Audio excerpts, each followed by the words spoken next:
भगवान बुद्ध के समय की एक बहुत सुंदर घटना है। एक गांव में सुदास नाम का गरीब मोची रहता था।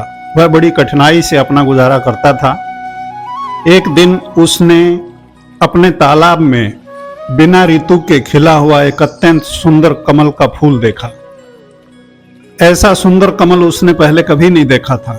उसने सोचा, यदि मैं इस फूल को बेच दूं तो कुछ धन मिल जाएगा और घर की आवश्यकताएं पूरी हो जाएंगी। वह कमल को लेकर के बाजार की ओर चल पड़ा।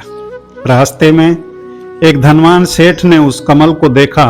फूल की सुंदरता से प्रभावित होकर उसने कहा, यह कमल मुझे दे दो, मैं इसे भगवान बुद्ध के चरणों में अर्पित करूंगा। इसके बदले में तुम्हें अच्छा मूल्य दूंगा। सुदास कुछ सोच ही रहा था कि वहां एक और व्यक्ति आ गया। उसने कमल के लिए उससे भी अधिक मूल्य देने की बात कही। देखते देखते कमल के लिए बोली बढ़ने लगी। तब तक राजा भी वहां पर उपस्थित हो गए।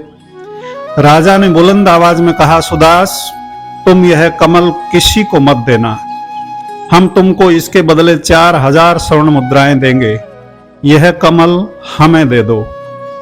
इस कमल को तो हम ही महाबुद्ध के चरणों में अर्पित करेंगे। यह सुनकर सुदास आश्चर्य में पड़ गया। उसने मन ही मन सोचा, जिस फूल के लिए लोग इतना धन देने को तैयार हैं, यदि मैं स्वयं इसे भगवान बुद्ध के चरणों में अर्पित कर दूं तो उसका पुण्य और लाभ कितना महान होगा। यह विचार आते ही उसका मन बदल गया। धन पाने की इच्छा समाप्त हो गई और श्रद्धा जाग उठी। वह सीधे भगवान बुद्ध के पास पहुंचा और अत्यंत विनम्रता के साथ कमल का फूल उनके चरणों में अर्पित कर दिया। भगवान बुद्ध ने बड़ी ही प्रसन्नता से उस कमल को अपने हाथों में ले लिया। अंतर्यामी बुद्ध ने उसके निर्मल भाव को देखकर कहा, वत्स, मैं तुमसे प्रसन्न हूं। तुमने श्रेष्ठ त्याग किया है। सभी अंश भर ही दान करते हैं, लेकिन तुमने सर्वस्व त्याग कर दिया है। तुम चाहते तो 4000 स्वर्ण मुद्राएं लेकर सारा जीवन सुखपूर्वक जीवन जी सकते थे। तुम कोई वर मांगो।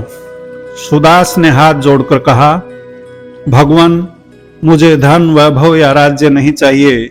मुझे केवल इतना आशीर्वाद दीजिए कि मेरा मन सदैव सत्य, करुणा और धर्म के मार्ग पर चलता रहे।